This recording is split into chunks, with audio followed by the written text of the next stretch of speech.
the King of Podcasts Radio Network, proudly presents the Wrestling is Real podcast, because wrestling, whether you like it or you don't like it, needs us. Welcome to episode 713 of the Wrestling is Real podcast. This is KOP. Tonight, we're going to start with a little bit of a subject that I'm sure when you read it on the graphic and you look at the title of this episode, yeah, it's going to shock you. But hear me out. I'm making sure that the titles are poignant. They make purpose of what I'm here to talk about. But it's all about context. Understand where I'm coming from and know that I am not trying to go ahead and bash Triple H or the WWE right now with the changes that are being made. But there's something to be said about counter-programming what was being done in the original Vince McMahon system, which we've gotten to learn a little bit of what the creative process was under Vince McMahon. Some of the story has been coming out backstage. We'll talk about that.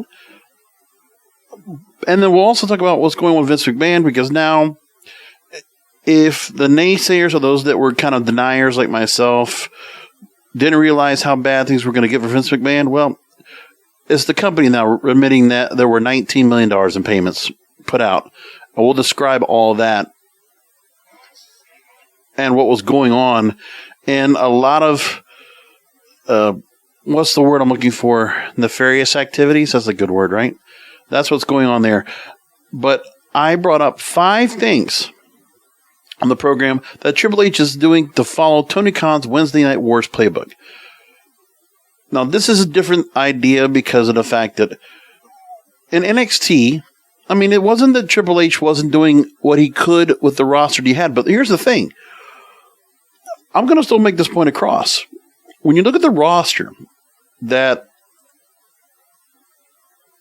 NXT had in 2019, when they were ready to go up against AEW Dynamite in October of 2019, and knowing the stars they had, now sure, they might not have been at full-fledged star power at that point, but they still had a number of stars that really stood out, that you would think, okay, they have enough veteran talent, much like the main roster that AEW had, which was limited. Remember, when you look at what AEW had at that time, I don't believe that they had as much when it comes to what NXT had, just from the beginning. Now, actually, I should take, well, we're going to take 2019.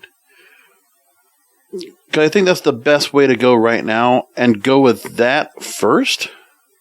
Because the roster that they were with, when you look back at what they originally started with, in 2019, it was not as loaded as it was with NXT.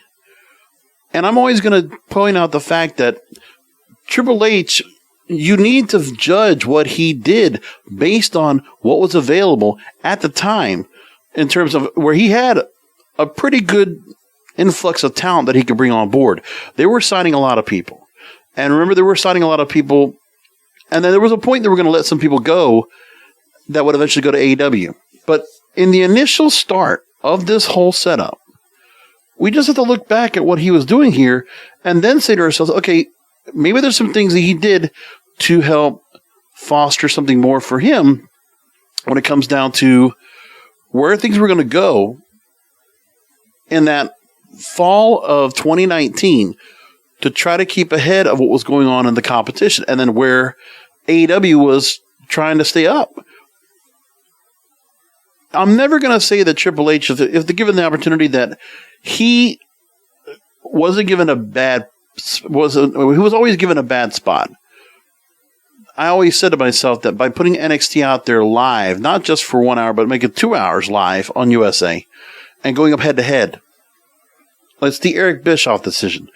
We've learned by now that wrestling shows should not be going head to head with each other. That was a mistake. And the thing is that Vince McMahon did exactly what Eric Bischoff got Ted Turner to do. The programming to quash the competition. When Nitro comes in, Nitro as the new show, and this was even worse, okay? Nitro, a brand new show on Monday nights, going up head-to-head against Raw. And then for a little bit, Nitro was making it close. And that was the problem there. And Vince McMahon, to the credit, turned it around. But why would you go ahead and make the mistake that Eric Bischoff and Ted Turner did? When you took an existing show, this isn't even a brand new show. NXT's already been on for 5 years or 6 years. 6, and then you want to count the competition era, make it 7, right? But then you do that, and then you say to yourself, okay, we're going to take it off the network. We're going to move it on USA, and we're going to put it directly Wednesday night. For the sole purpose of throwing a roadblock on AEW's growth, stunting it. And they allowed it for a while. And so when they did that, it was like, all right, you go 2 weeks ahead. By the way, a rash decision to move the show off the network onto USA. Now, I know I'm giving history back, okay? But stick with me. I'm making my point. And there was a sort of influx of what they did in terms of what the matches were and what they were doing in terms of the programming. And it didn't take much time for... Remember that the whole head-to-head that was going on was just all over the place. There was a lot of inconsistency with AEW from the get-go, going from as high as 1.4 million on the debut down to 683,000 in Christmas. But, you know, that's also week before Christmas, right? So you got that going for you. And the averaging was, by the end of it, almost 900,000 viewers on average watched Dynamite versus NXT in 2019. The rosters they had at the time, you know, there's something to be said about, with NXT, they had a loaded roster. At the moment now, AEW has a loaded roster of a number of stars that came from NXT or WWE itself, regardless of what there is, because they have the loaded roster now. See, when you're going to this new environment and you want to see a jump in ratings, what you do is what AEW did to get their ratings up in 2021, especially after the crowds came back. And remember, both shows benefited from that. Once everything started coming back, with AEW, they were smart to continue to do Daly's Place and have somewhat of a crowd up until, I think, was June. I forget what it was that they brought back the crowds. But when they brought back the crowds, it made the biggest difference for them, because then they said, okay, here's a way to get ourselves back. And they did a thing where, you know, the audience grew tremendously when they did the United Center show.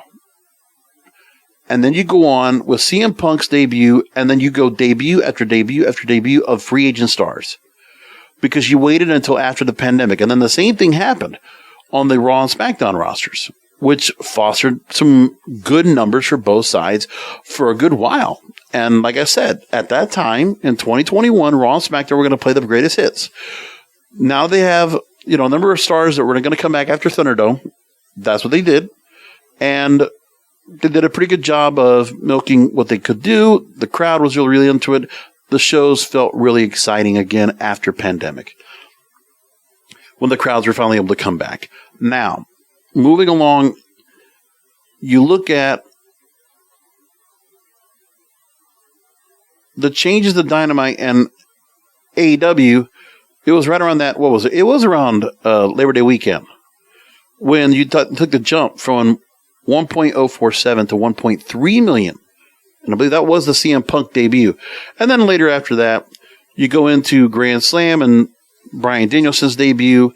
And then you just continue to start seeing other people come forward. Andrade El Idolo, Malachi Black. You just see continuously new names popping up. And it's been like that pretty consistently across the board. And that's great. It's what they needed to do. And they've been able to kind of keep that momentum going somewhat into 2022. And so what NXT, or what AEW, or something WWE, had to do this time around is take that September to December Tony Khan plan of a number of things. 5 things I think they did during the Wednesday Night Wars, when ultimately everything changed and NXT moved to Tuesday nights. And keep in mind, NXT moved to Tuesday nights in April, right after WrestleMania. And then that point afterwards, we know that the numbers did go up and did change up for Dynamite when both shows were really hurting each other. But Dynamite was getting the edge overall, which, you admit you were hurting the audience that was watching NXT. But then remember, look at the star power that you had at NXT in 2021 before all the roster releases. Like if you go back to before, let me go back into the NXT roster right before. If I go into and I look at what it looked like, let's say WrestleMania weekend. Well, let's actually go January of 2022 or 2021. So the heyday of what was going on that lineup right then and there, right? And if I go look back at NXT and the roster they had at that point, you're looking at Adam Cole. You had Austin Theory on that roster, Bobby Fish, Bronson Reed, Cameron Grimes, who's currently still there. You had Damian Priest, Dakota Kai on that roster, who's now on the main roster. Ember Moon, who's now on AEW. You had Finn Balor, who was back from the main roster down as a feature, as a featured attraction in NXT. Io Shirai, who has now been moved up. Isaiah Swerve Scott, who is now on AEW. And you look at Johnny Gargano, which it's one of those names that we're going to probably see come back. But at the time he was there, Karrion Kross, Kushida, Kyle O'Reilly. And I'm talking about names that you know would be definitely a part. 2.0, you had Matt Martell, Mercedes Martinez. I mean, look at the names they had. You had Pete Dunne, who's now main roster. Raquel Gonzalez, now main roster. Ridge Holland, now main roster. So there were certain names in that 2021 roster that, okay, they're going to get moved up anyway. They got called up some way, somehow, because they needed fresh talent. And you look at the rest of that roster, okay, you had Roderick Strong, you had Tommaso Ciampa down there, Tony Storm, I mean, wow, and Velveteen Dream. And like, wow, look at the stars you had down there. There was a lot of talent. Undisputed Era all over the place. A lot of great talent there in the women's division. Rhea Ripley was also down there still. And then you look at what we have here. And the roster, they were compared up against the AEW. Because look, what are the top names you had in AEW at that time? Adam Page. Oh, but if you really talk about the talent that I would probably say you would want to just match up to them. Like, I mean, currently, look, Darby Allin was not the name he is now. Dr. Britt Baker was not the name that she is now. If I'm looking, I'm saying, okay, who we got? Hikaru Shida? Probably not as big as she is. I mean, what AEW was doing with the roster that they had and the star power that they had, I mean, they had some star power, but not even close to the exposure they had because a lot of these stars probably didn't have that much TV exposure in the first place. You're talking about Jon Moxley, who came in later into the 2019 role when they first brought in AEW. And then you're going on with Kenny Omega, Young Bucks. And you're talking about, I mean, Santana Ortiz, right? Pentagon Jr., Ray Phoenix. I mean, Sammy Guevara was not the name he is now. And there you go. Like, I mean, really, there were a lot of stars here that just didn't have that level of star power by that point. And the fact that this upstart company, because of the bitterness and the vitriol that they had, that the fans had against the WWE product that had been stale, and even NXT, with the names they had on there and what they were doing over there, was not enough. I mean, the stars you had there, a lot of Ring of Honor talent you took away from 2015, 2016, 2017. And then you look here at some of the stars you brought from either New Japan or you brought from other organizations out from the UK. You think about that. If you look at roster to roster, NXT should have survived. I mean, AEW, if the plan would have done correctly, NXT should have been continuing And AEW should have been still running behind on NXT in that real stretch. But the problem was something to be said about the level of star power they had on that roster and what they were doing. And that maybe that star power wasn't enough at the time to go ahead and make people switch over to NXT as opposed to AEW. People wanted to go see AEW because of the freshness of the product. And also because I really think that some of the stars they had that were featuring each other, you're talking about, I mean, how many times do we see, Adam Cole and Tommaso Ciampa, which we saw before? Like, there were matches they were recreating that were done at Ring of Honor, and then you see them on NXT. And I'm like, okay. With Keith Lee and Damian Priest, yeah, they faced each other back in the day. When you think about Adam Cole and Colorado, yeah, you run that feud again? That was well documented in Ring of Honor. Future Shock. But even NXT has the revisionist history. And like, okay, because it's WWE, there's a lot of fans in the NXT black and gold realm that say, well, if it didn't happen at NXT or WWE, it doesn't matter. It's irrelevant. Like, wrestling in any other organization is deemed useless or not important. They're just another indie out there. That's it. And that's what you kind of thought. And with AEW, you saw a lot of stars that they brought into the space. They were just trying to build them up. But right, look at the talent that was left behind and squandered. Because even at NXT, there were certain stars that did get pushed up. But then you also see, like, some of the stars they used, 2.0, look at what happened to them and where they went, Swerve Scott, you had to put him in with a group with Hit Row when you didn't have to. And I'm just saying to myself, what they were doing with certain stars here and what they were doing here, like, just to change things up. The plan that NXT had, and that was Triple H's vision, you're going to take some of the same stars, most likely, that he used to propel NXT Black and Gold to be a cult following. Okay, that's what NXT Black and Gold was. A cult following of the base WWE audience. And maybe some fringe audience that really likes some of these indie wrestlers that were given the glam, given the polish, given the chance to shine on a top-notch program like NXT. Okay? But there was a number of things they did that were kind of off. Like, everybody was like in black. Everything's rock and roll and metal and like thrash. And I'm like, that's kind of about 20 years too late.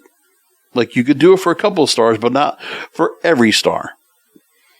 A little too dark, a little too dreary. And the matches, you had spot fests. Like, you were doing matches where you just felt like you need to absolutely just like, for certain matches, you need to have like 50 near falls. Lots of different spots are just crazy. Anything to get This Is Awesome or Fight Forever or whatever the other chance you want. And then you had certain stars that were there to you can get you wanted the ECW feel. That's what you wanted. You wanted the Ring of Honor feel. Ring of Honor to pay-per-view. That's what you wanted.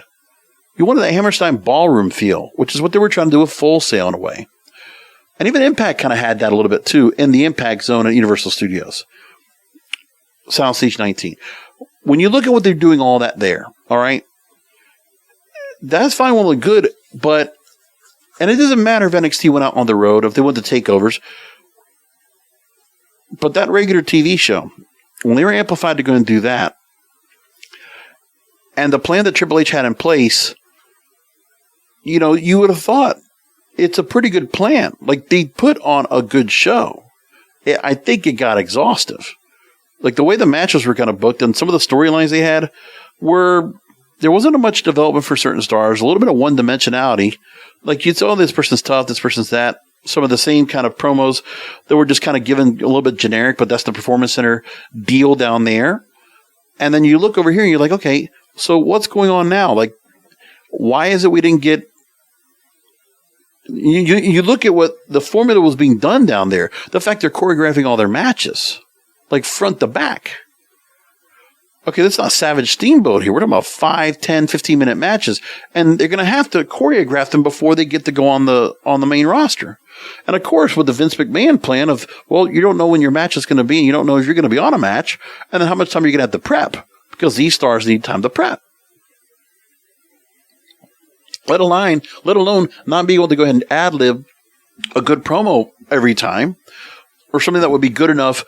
Because also remember, you have some stars that were accustomed to Full Sail, which kind of keeps them in the same environment as they were in the indies. Like Full Sail University, that is kind of like what you would get a Ring of Honor for a Hammerstein Ballroom show.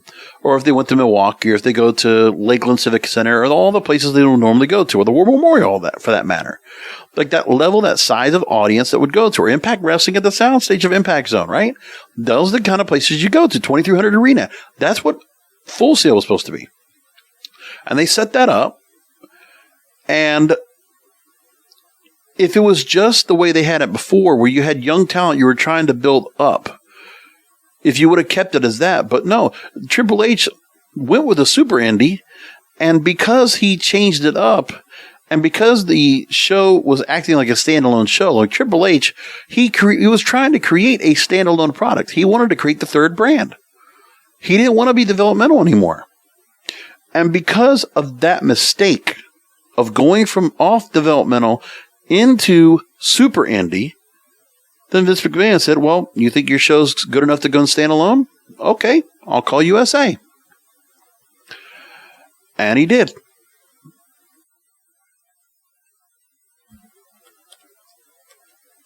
Bonnie Hammer. Hey, Vince McMahon, I want USA Network to carry NXT Wednesday nights, 8 o'clock against AEW Dynamite, and I wanted to debut the show 2 weeks before they start. Mid-September, before their October debut. That's what he did. Listen, Vince McMahon's decision to do that, that's ballsy. And that was, I mean, did he need to do that? Did he need to go and go that route? Like, I think the one thing that's got to be said is that I think this is what the most constructive thing I could say in this particular argument here. My whole diatribe tonight.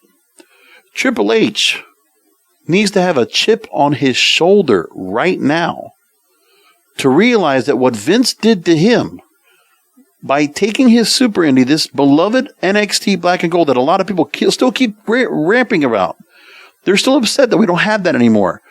Well, now you're satisfying and satiating that audience that had the NXT Black and Gold by bringing some of those stars back. Okay, great. And some of that feel again. I get it. And so you're doing that, but then what you need to understand too is Triple H needs to have that chip on the shoulder and say, you know what? Vince screwed me over. He decided to take my baby, my NXT, which I had it, which was working great on the network, and he decided, okay, he's going to put me on the spot. He's going to showboat me. He's going to try to show me, he's going to set me up to fail. Which, I mean, it wasn't so much he was being set up to fail, but it was really a challenge. And Triple H, you know, I guess he didn't expect this to happen. But when they went ahead and made this move, and you're saying to yourself, man, like that's a pretty daunting task. I don't know if the stars in NXT or the NXT product did enough to live up to go up against AEW and what they were doing. But AEW, for whatever reason, Tony Khan's plan worked. The plan of the rating of the rankings, the records, he stayed on it ever since day one.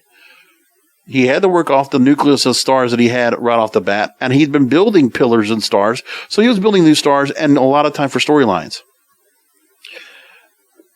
And because of the success of All In and what that brought, and then seeing the pay-per-views that were already brought on when it comes to Double or Nothing, like that was enough to really get people amped up for Dynamite. I mean, they had so much momentum at that point. Doing the quarterly pay-per-views just to get started before we got Dynamite on the air and got the deal done. Man, like the momentum was there. Plus, Triple H also had to worry about the fact that, you know, it's that WWE roster. It was that WWE product that was just stale. And, you know, just even the stylings of what you see on NXT, I guess there were still some limitations he had to go and put, or just what he's been basically ingrained to do that was kind of what Vince's vision was. Because he also knew that he couldn't go full super indie because the stars still needed to go and say, okay, these people, they're not going to get to stay in NXT forever. Some of them tried to, right? I mean, the fact that some stars wanted to go down to NXT again and go back down again, what did that tell you? I mean, that's like something wrong because they were not happy on the main roster. And what they were doing is like, no, I'm going to go back. Finn Balor, I'm going to go back. Samoa Joe, I'm going to go back. All right? Or Samoa Joe getting taken back after getting fired, right? So Triple H had his own thing. He's like, well, maybe I could just run this like I do it, and now I got this time slot. I'm going to just do what I do. But the only way he was going to keep that system going was to win. Vince McMahon expected Triple H to win with what he had. And the truth is, he should have won with what he had. The truth is, Triple H should have been able to keep NXT ahead in the ratings and win the war. Maybe not win the war, but like keep fighting the war until AEW dropped. So they could be standalone again. But AEW has thrived and they've continued to thrive. Like in this day and age of being able to go and grow a promotion against the very top promotion in the world, for AEW in 3 years to be a solid number 2 promotion by far. They have 3 hours of programming. They have the Battle of the Bells shows. They have quarterly pay-per-views. They're making money. They have a broadcast deal. They're going to come up and right now most likely get another deal. They might not get that big of a boost in terms of what their contract's going to be, but they're going to stay around. They're going to survive the next contract most likely, and they're going to get a chance to go and say, you know what? We're here. They're getting to promote Shark Week, promote House of the Dragon. Hey, they are a cross-promotional tool, and they're doing what they can right now, and they're building up. Well, even Tony Khan right now, there's a lot of rumors about a lot of rumblings of how things are being done backstage, which is why the shuffling of, executive directors down there on how things were done with talent relations were getting fixed up. And, when you've been writing the book for that show and for Ring of Honor, that's got to be tough. But there are things that Triple H has taken from this that I think he just needs to realize that it's the right thing to do in order to help the ratings go up overall. So he has to do this. And as a result, the ratings have started to go up now overall for Raw, which is good for them. Like they are doing something now. If we're just talking about let's just say since SummerSlam, right? Remember, you got over 2 million viewers. The post-SummerSlam bump continued on, the post-Money in the Bank bump did well, right? And then you look at the bump up to 2.256 million viewers week of July 18th, and then July 25th, 2.2 million viewers. Now, this is SmackDown.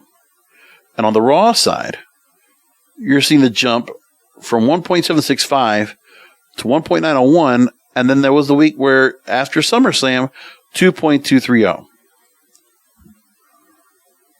A little bit of drop off anyways with Raw this week, where they did drop to just under 2 million viewers overall.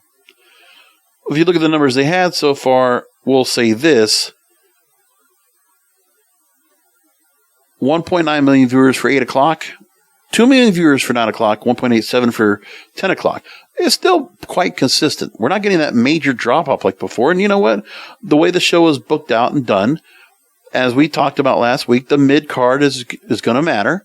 And what they're doing now is trying to make sense of a lot of things. And they, put a debut out there, and they are building up. Let's go to the 5 things right now. I know I've been holding off on saying this, but I need to make sure I made this context before I get to my 5 things that Triple H is doing to follow Tony Khan's Wednesday Night Wars playbook. Number 1, all the returns. Because the way he's bringing the returns in are very much in the likeness of when you saw CM Punk or Bryan Danielson or Andrade or Malachi Black or Keith Lee. I mean, think of all the stars they've brought in, and they're pretty important and poignant as to when they bring stars back. So far, SummerSlam, you get big debuts, big returns. A return for Bayley and debuts a call-ups to the main roster, which were actually still kind of debuts anyway, because neither Io Shirai or Dakota Kai ever got a chance to move up to the main roster. But now we got Dakota Kai and Io Sky.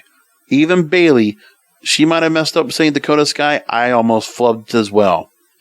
That's pretty tough. Even Brian Alvarez made that point too on Wrestling Observer Live. Now, then you have Dexter Lumis returning. And there's going to be other names. Because the other 4 names I can think of right now that are in the back pocket of WWE to bring back and to really get fanfare once they come in, Bray Wyatt is absolutely now one in that list. Because at the moment, Bray Wyatt, they're already talking about that there is a major update on him. Let me go and tell you what WrestlingNews.co said about him so far off the jump.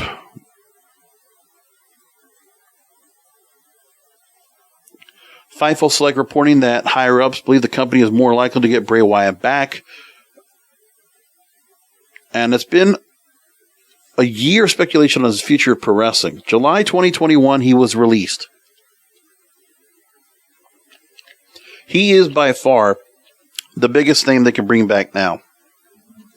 And look, if Bray Wyatt is interested in coming back, there is no doubt in my mind that if Triple H gets him back, this guy is main event level. You can do a number of things. He was built so well. And you already kind of phased off the Fiend character into Alexa Bliss, and that's been the therapy came in, that whole thing's come away. So the gimmick for Bray Wyatt could be something else. He could very well go back to, the Eater of Worlds. He can always go back to that. I don't think he has to go back to the Fiend. I don't know what you do. I don't think you bring him back to the Fiend, but I think Bray Wyatt finds his way back. And maybe, this is to me, I think you bring Bray Wyatt back. I think you bring him back with a family. You find 2 new members to accompany him to the ring. Let's go back to the Fireflies. Let's go back to the Lantern. Let's go back to the rocking chair. Let's bring that all back. I would be truly happy if they decided to go back to that character. Because the Fiend, that character essentially was destroyed the last time we saw him. There's no more to do anymore with the Fiend. That's it. And Bray Wyatt, if you bring him up like that, could be back once again as a champion.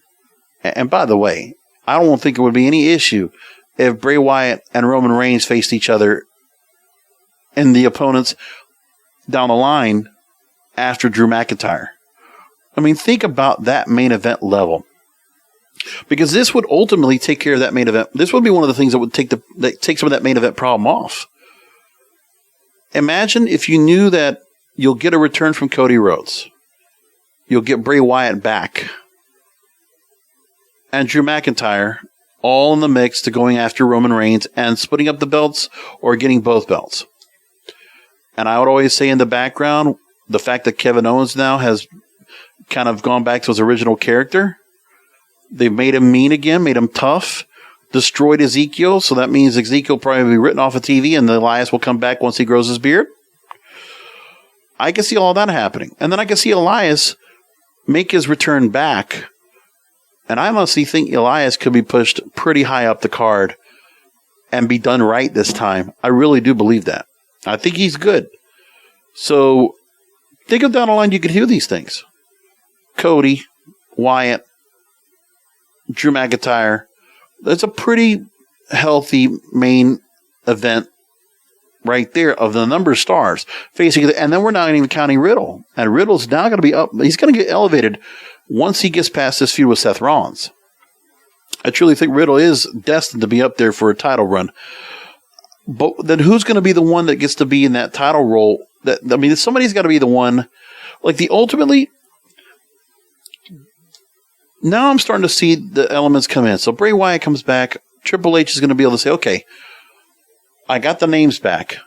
Now I need a plan on number one, getting the belts off of Roman Reigns. Are we going to split them? Make them of individual titles once again for Raw and SmackDown, which is what they're going to probably do. It was originally was going to be the plan.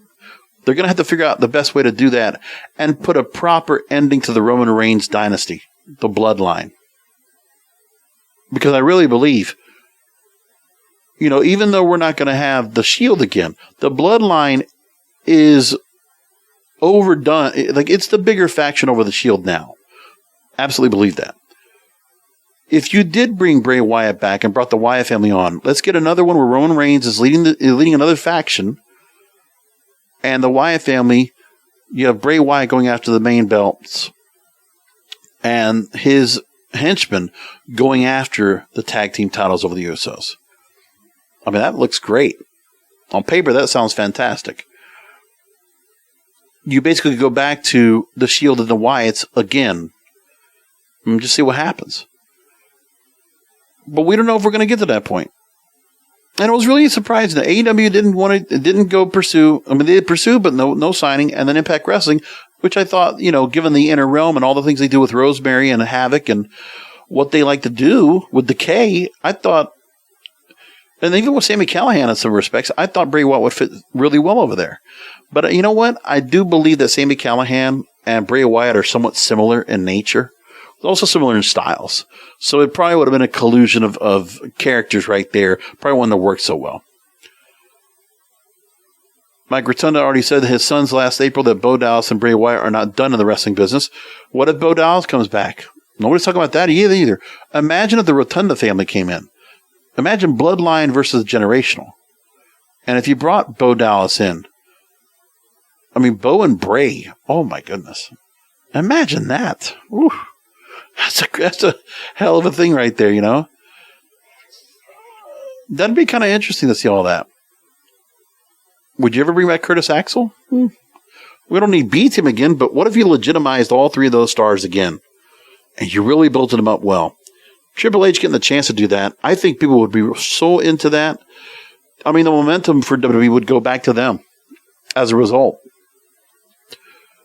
But you are bringing back stars from Vince's reign, even though they might not have been good, but it's like the redemption era for all these stars to come back in. And by the way, there are still two stars I think that you could bring on back and give them another chance to really shine. I'm just saying it. I would not be surprised in a minute if Brian Myers and Matt Cardona were invited back. They sign them up again. Matt Cardona's done a great job of building himself back up once again. And I think you bring him in as Matt Cardona. And I think you bring in Brian Myers as Brian Myers. Forget the Kurt Hawkins, Zack Ryder era. I don't think you bring any of that back. Imagine if you just bring them back as their characters. And those are other names that, these are stars that were jilted and could seek redemption from Vince. Well, Eric Rowan's looking to come on back. With Bray Wyatt, you could bring back Eric Rowan and bring another monster to come in to work with. Like, you could do that too. Think about it. That's a lot of fantasy booking, but it's all within the realm of reason. And this is not requiring Triple H to be worrying about free agents to be released off their AEW contracts and start sending people over, like it's the Monday Night Wars. We don't need that. I think this would really work well. So that's the first thing I have is the returns coming back, which fits well into that Tony Khan playbook. You get, debuts and returns and things like that, big names coming back, and that's what you do there. Number 2, you're booking matches with a week or more advanced time. My examples there is when you look at Edge versus Damian Priest being set for the August 22nd WWE Raw in Toronto. You look at Gunther and Shinsuke Nakamura getting a weeks-long push on SmackDown with a lot of promotion in there, right? There's that part.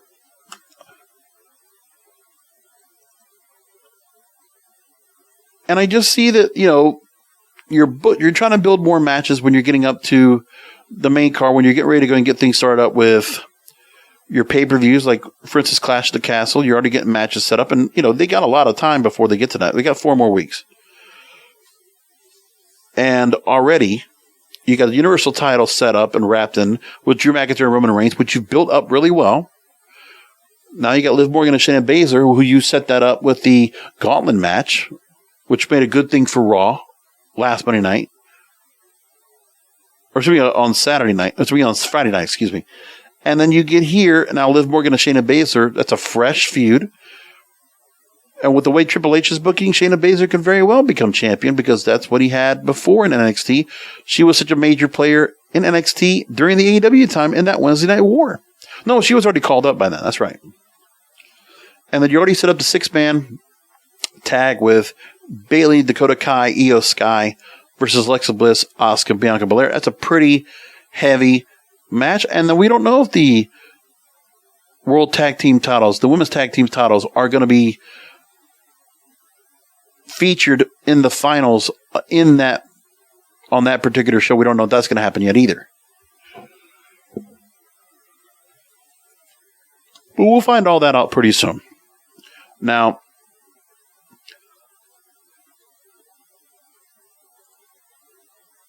the third thing I think are the factions. You're looking at a rejuvenated Judgment Day and the new Bayley faction that are working so far.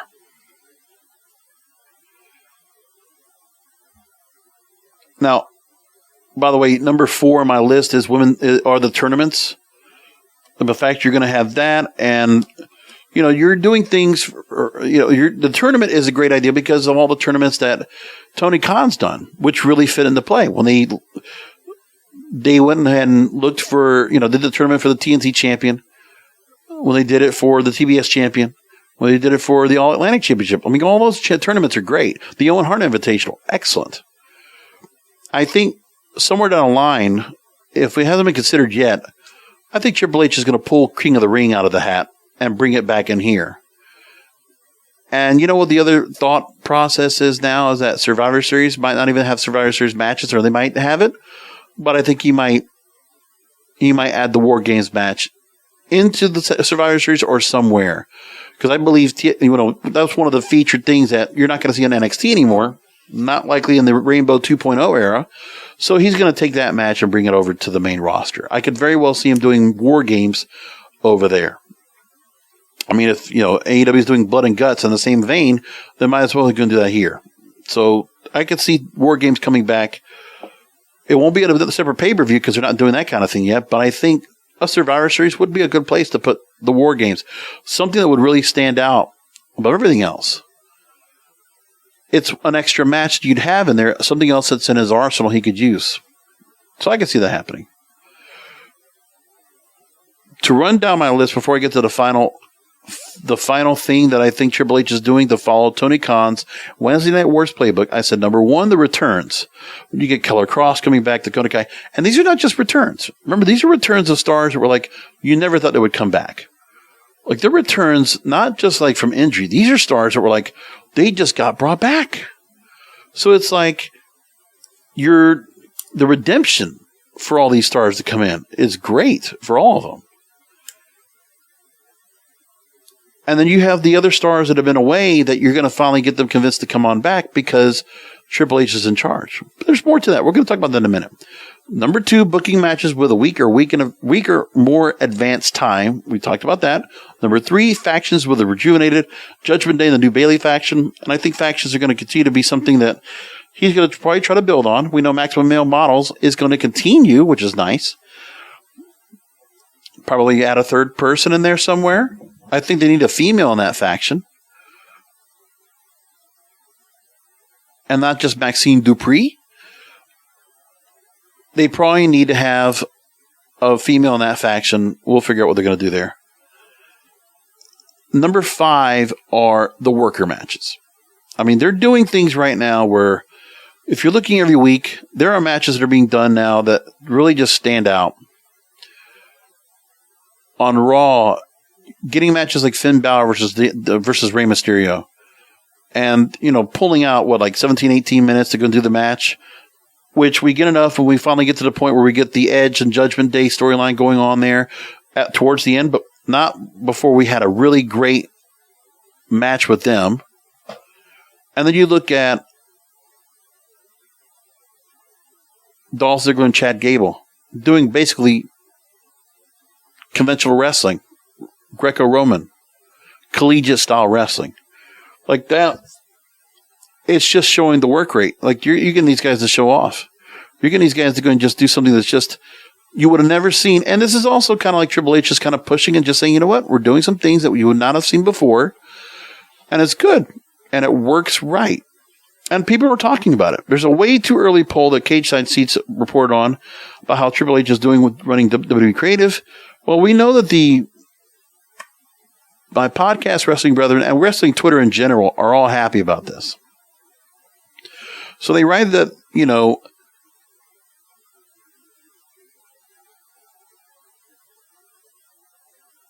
when they ask about how do you feel like Triple H is doing running WWE Creative right now? Well, I'm going to say this. At the moment, their choices are great, good, indifferent, bad, and terrible. My vote is good. And among the votes they have right now, 3,200 votes on Cage Side Seats. 55% say great. 38% say good. So if we're just taking that, it's a 93% success rate. 93%. That's an online poll. Still very premature. We're only a couple weeks into this, but you know what? He's getting positive reviews. The ratings are doing fine. But like I said, it's the mid-card that has to matter. And like that's what he's working right now, the build-up, which is fine. But he has to have a plan in place for that main event. Bray Wyatt's a very good piece. And we've already talked to him just a few moments ago about the fact that we're going to have other names in that main roster. He's done some things right now to make the women's divisions on both sides very interesting. But that main crux he's going to have is, what are you doing right now with the undisputed combined reigns of the Usos and Roman Reigns? How do you write yourself the storyline where the bloodline loses those belts? And things kind of just, the equilibrium of everything going on with the belts going back separate again. How do you play that up? How do you do that? That's what I want to find out. I don't think they want to keep tag team belts and they don't want to keep the tag team belts or the singles titles like that.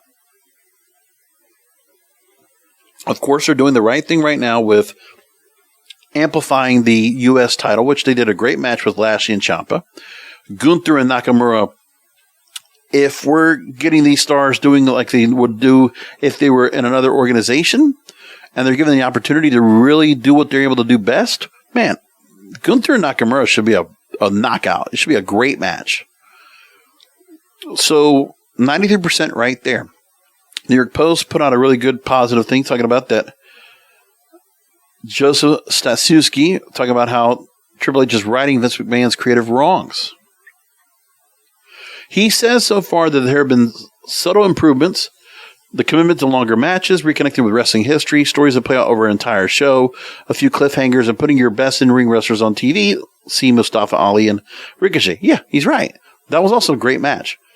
Instead of having them catering or having short matches, talent is now allowed to say things like wrestle instead of sports entertainer and hospital instead of local medical facility. And then he says also, imagine having something booked or looked forward to on Raw and SmackDown more than a few hours before the show. He mentions the women's tag team tournament starting, Ciampa facing Lashley, and on that SmackDown we know about the women's tag team tournament match and the IC title defense. It is important in promoting the shows and creating greater continuity and storylines that was missing at the end of McMahon's run. And he says here what Triple H has to do is bring in more teams and prestige back to the men's tag team division, make Survivor Series feel meaningful again, give the wrestlers their first names back, and maybe assign a big free agent when the time comes. So I like all that what he's saying right there. Pretty much on the money. Okay, a couple of things I want to just run into before we go and wrap things up. We're almost coming up on an hour. Vince McMahon's direction on creative. Insider.com put a big story out about it. Used this partly as a hit piece for Vince McMahon. Of course, why not go after the guy when he's down? PW Insider by the way. Well, actually, let's go and bring this up. Jerry Jarrett actually was talking about this. They want to focus on actual wrestling. And Jerry Jarrett, the promoter of Continental Wrestling, talked about that. PW Insider reported that Jarrett spoke to Triple H recently, and the WWE exec gave him an outline of the company's plans. Triple H told Jarrett they admire and respect McMahon. He had reached success that he would never know without him, but we don't know how to do it his way. We're not going to try. That's what Jerry Jarrett said. And Jarrett speculated they would depart from sports entertainment and refocus on wrestling. That's what was being said from Insider at that point. Now about the part about the creative process that Vince was putting on, people are starting to talk about that now. Now that once everything is going on, because we'll talk about why Vince probably won't be coming back. I mean, everything is all the signs are pointing to the fact that Vince is going to probably have to face something, some kind of punishment for what happened here, with all the money that's being put out that has not been accounted for by the accountants in WWE to the count of $19 million as of late. So Fightful.com heard from many within the creative process saying that many of the creative writers' assistants effectively needed to filter Vince themselves in ways. They were told the assistants often had to know what not to write for Vince McMahon when taking notes for him, and that the minutes were heavily edited. And that was largely the case for a long time, ranging from Vince saying things that would appear insensitive or offensive to, oh God, what did he just say moments, all the way to simple kayfabe things as well. And some of the stories included McMahon constantly calling people the wrong names or using terms that weren't socially acceptable, and even he himself would have never allowed on television. And another former production employee said if a live feed of Vince McMahon on a headset had ever on any given night would ever gone out, it would provide a picture of that production experience, especially for the announcers. There were plenty of times he was in a good mood, but he would blow up at the most ridiculous things and act like they ruined an angle that was far past his expiration date anyway. When asking those working or near creative if they expected to change the most with Triple H in control, they said that they would recall of what we have and haven't done repeatedly. There were so many things that Vince insisted on doing that I'm pretty sure he didn't remember doing over and over again, even when people would tell him. That's what's said right now on creative. So now we're not going to have that anymore, most likely. That's going to go away. It pretty much has. So now the story continues along with Vince McMahon about his investigation. Variety.com put out a story about this, and they have reported now that WWE now, this is the headline from Variety, they say that WWE says Vince McMahon, under investigation for alleged misconduct, paid personal payments totaling $19.6 million. Now, originally, the company was going to revise financial statements going back to 2019 to account for $14.6 million of certain payments. And an SEC file on Tuesday, WWE also disclosed that the July 25th announcement, it also discovered McMahon made 2 additional payments totaling $5 million unrelated to the allegations that led to the board special committee investigation. So now almost $20 million have been pushed out in payments that there's nothing to be accounted for. Personal payments. So we don't know what's going on next, but there's going to still be things that are going to happen going forward we'll have to worry about down the line. We know. I want to take one of this story I thought it was kind of interesting because the other thing that could be done for WWE if they were going to do things as well, is the fact that, well, they're not going to be able to make other organizations work together. They're not going to have a forbidden door type of plan that AEW had. But I am curious as to if they're going to start going back out and trying to recruit stars from overseas and try to find some other stars in Japan or Mexico or whatnot to bring into the mix.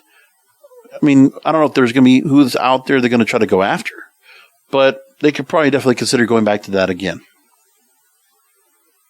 Plus, we don't know what the next in line program is going to be, but I still think they need to keep that going. Even though the tryouts they did have, which was the highlight, was Dwight Howard cutting promos.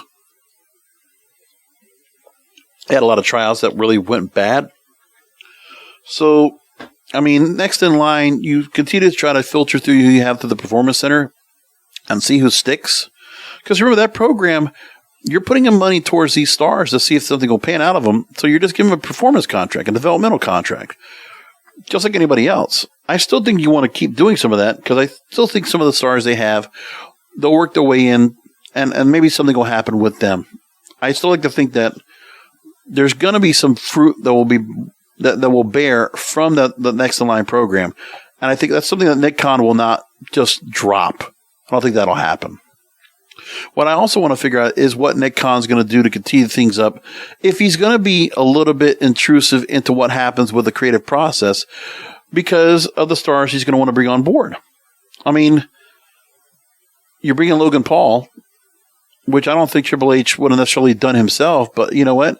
There's going to be some things when you're bringing some other stars, you know, from other walks of sport. You never know. Tyson Fury could always come back. You never know what they're going to do. But they can always do something where they can bring other stars that'll come in to work. Like if they've done Bad Bunny and they've done Logan Paul, there's other stars they can always bring back in again. Or they can always bring other stars in to work and train and do all that. Like those are some of the things that Nick Khan will probably want to have just to inject that mainstream flair, which I'm sure Vince would probably be happy about. Some of that still needs to happen, especially for their bigger shows. And this is where I think Nick Khan needs to come in and continue to do what he's doing in the influence part, as they still need some star power. That's not going to be just WrestleMania for 2 nights in Hollywood. It's going to be solely because of what Triple H is able to build every week on TV. Like the weekly TV product is only going to get you so much. It will not fill SoFi Stadium 2 nights, and that's not going to happen. So if The Rock and Roman are going to take on each other, and that's the plan for WrestleMania Hollywood, great. But you still need to fill the rest of those nights with some star power that will not be from here, and it might not be part-time talent. We don't know. But these are the things I would consider. Billy Corgan speaking out, saying, quote, "I've been saying for years that all the non-WWE companies should run a super event." Well, maybe that's something that's being brought up where Ric Flair's last match might have gotten people kind of the thought process. And by the way, Conrad Thompson now has his own wrestling promotion, or at least there's something happened where the wrestling promotion, Southwest Championship Wrestling now, he has a name for it. So most likely we're going to get more events coming up. And who knows if Jim Crockett Promotions is going to come back with Southwest Championship Wrestling, and then something's going to happen where we're going to get some more shows, not like the level of Ric Flair's last match. We're going to get some kind of, tribute show or something like that. I think what he wants to do is that there's the wrestling side that maybe Jerry Jarrett or somebody else is going to come in, or Jeff Jarrett. They're going to do something to create a promotion of which Conrad Thompson continues to do the StarCast events while he helps to support and fund another wrestling promotion to do events. Not like a full-fledged thing, but who knows what it could be. So Digital Spy spoke with Billy Corgan. He also talked about that working with WWE under Triple H could be a possibility. So he was talking to Digital Spy because he has the upcoming NWA 74 coming up, which I should bring up. They have a couple of matches coming up. Plus, I got Impact Wrestling Emergence coming up this weekend too. I haven't even talked about that yet. Okay, let's quickly get through this. Hold on. First of all, I'll do Billy Corgan first, and then we'll talk about NWA 74 and Impact Wrestling Emergence coming up this weekend. In the meantime, let's get back and roll over here. When he was asked about all the companies working together, he says, you know what? You're trying to figure out a way to create headlines, create buzz. There's no easier way to do it than put the companies together. I've been saying for years that all the non-WWE companies should run a super event. I know Tony just did it with the New Japan Forbidden Door event, and if you could actually put together a super event, whether it's MLW, Impact, NWA, GCW, then you have other people out there. I'm not saying Ric Flair will wrestle again, but Ric Flair is an independent person. So if you got Ric Flair on the show, you had Ricky Steamboat on the show, there's a lot you could do, and I think people would be shocked at how big a number an event like that would draw comparatively to WrestleMania. It is kind of the idea of doing what All In was, pretty much, or the G1 Supercard. He also makes mention about when he's worked with other companies is that it's not the easiest thing not because they're difficult, they just have their way and you have your way, and sometimes trying to put those things together is difficult because it's not anything other than it's just everybody's trying to balance your own concerns. But I particularly as a fan enjoy stuff like that. Love stuff like that, and I love it for the NWA because the NWA's roots was as a territorial company that represented all sorts of companies, which I agree with. So I like to point to the idea that maybe we're almost in a modern version of the territorial system where everybody kind of represents their own world, and then they're under certain circumstances, you put those together. Well, I talk about this new wrestling alliance all the time, that there should be, what Billy Corgan's saying is right. This new wrestling alliance of all these different companies that are kind of like their own TV territories should work together on shows. Like that Ric Flair's last match should be an example that we get more combined talent together on a super show. I don't know if we can get a level of WrestleMania, but I think doing stuff like this would be really nice. I really think so. Now, Billy also made mention of with Triple H taking over creative control. He says, quote, I know WWE has been very friendly with the NWA since I bought the company. Triple H has made so secret of the fact that he's an old school NWA fan. Quote, now I'm honest in saying that WWE does not need the NWA, but there might be a thing where by opening those doors, the WWE might find there's a different audience that would come in because of the history of the NWA, because of the media, and that might provide an opportunity for them that would be attractive. Well, it could also be a feeder system. I mean, when I look back at NWA Power, those were early episodes. Do you remember the stars they had over there? I mean, Eli Drake was over there. You had Eddie Kingston. You had Thunder Rosa. I mean, there were just a number of stars over there that were just, and they found their way in other organizations, which is what happens. But don't get me wrong, I think what NWA is doing right now, with what Billy Corgan is doing right now, William Patrick Corgan, he's doing pretty good.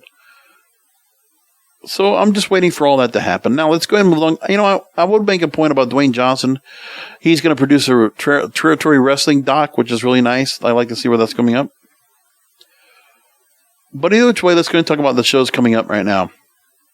2 nights of NWA 74, which will be August 27th and 28th. But first, let's talk about Emergence coming up this weekend from Impact Wrestling. It's on Friday.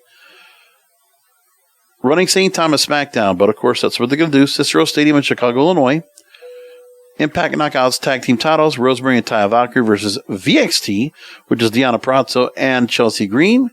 Impact World title, Josh Alexander versus Alex Shelley. I'm going to say Deonna Purrazzo and Chelsea Green win the Knockout Tag Team titles. I'm going to just pick that now. Josh Alexander will beat Alex Shelley. 10-man tag. If Honor No More loses, they must disband. Honor No More, represented by Eddie Edwards, Matt Taven, Mike Bennett, Kenny King, and PCO versus Bullet Club, Good Brothers, Ace Austin, Chris Bay, and Hikuleo. I'll take Honor No More for the win. Bandito versus Ray Horace. I will take Bandito. Steve Macklin versus Sami Callihan. I'll take Steve Macklin. X Division title. We don't know who's going to be in that yet because we have a match with Mike Bailey or Rocky Romero still to be determined before we find out who's going to take on Jack Evans, who's already been named in this match. So at the moment, I'm going to take Mike Bailey to retain the X Division title. Violent by Design versus Chris Sabin and Kushida. And I'll take Sabin and Kushida in that match. And we'll have the AAW Heavyweight Championship with Matt Fitchett going up against one called Manders. I'll take Manders for the win. And like I said, we got NWA 74, nights 1 and 2. And so far, night 1 will include a tables match with Bully Ray and Mike Knox. The Burke will be on the line with Camille taking on Taya Valkyrie for the women's world title. Oh, that's a good match. Whew, that's good. Kerry Morton against Homicide for the World Junior Heavyweight Championship. And the Burke Invitational, because of the fact that Camille's going to have to defend the belt twice. That's crazy. And the Burke Invitational, winner receives an NWA Women's Championship match on night 2. Tootie Lynn, Callan King, Samantha Starr, Missa Kate, Maddie, Angelina Love, and Genocide. Then you got Matt Cardona, who's returned back into the NWA, and he will take on a handpicked opponent, and Mims will take on EC3, who's currently with Control Your Narrative. There you go. I'm thinking about going to that show. It's going to be over in November here in Palm Beach County at the Kelsey Theater in Lake Park, Florida. I might go to that show. I'm still thinking about it. Night 2 of NWA 74 so far. You'll have the NWA World's Heavyweight title, Trevor Murdoch versus Tyrus. The World's Women's Championship will be the Burke Invitational winner against Camille. So she's going to, again, if she wins the world title on night 1, she'll have to defend a second night. A 10-team battle royal to determine the NWA United States Tag Team Champions. You'll have the team of Jordan Clearwater and Marche Rocket, Gold Rush. The miserably faithful Sal the Pal and Gags the Gimp, accompanied by Father James Mitchell. The Now with Hale Collins and Vic Delicious. The Ill-Begotten Alex Taylor and Russ Freeman. The Fixers Wrecking Ball Legursky and Jay Bradley, accompanied by Colby Carino. The Country Gentlemen, AJ Kazana and Anthony Andrews. Hawks Airy, Luke Hawks and PJ Hawks. And Team Ambition, Mike Outlaw and Camaro Jackson. And the women's tag team titles will be defended in a street fight. The Hex will go after the champions, Pretty Empowered, in a rematch. Whew. Pretty stacked cards they got coming up. But this is in St. Louis, Missouri at the Chase. Saturday and Sunday night, August 27th and 28th. Got that coming up. Good stuff. We're going to leave it there. So much more to get into. Thanks for listening to the Wrestling Goes Over podcast. Enjoy Emergence this weekend from Impact Wrestling. I'll talk about it on the next week's show, Wednesday going to Thursday. And until then, come back for another Wrestling is Real podcast, because wrestling needs us. Thank you for listening to the Wrestling is Real podcast. You can find all previous episodes at wrestlingisreal.com or subscribe to the show on all major podcast outlets, including Apple, Amazon, Google, Spotify, and iHeartRadio. Follow the King of Podcasts on Twitter, Facebook, and Instagram at King of Podcasts, and search King of Podcasts on YouTube, or type youtube.com/JBRASCO951. This has been a presentation of the King of Podcasts Radio Network.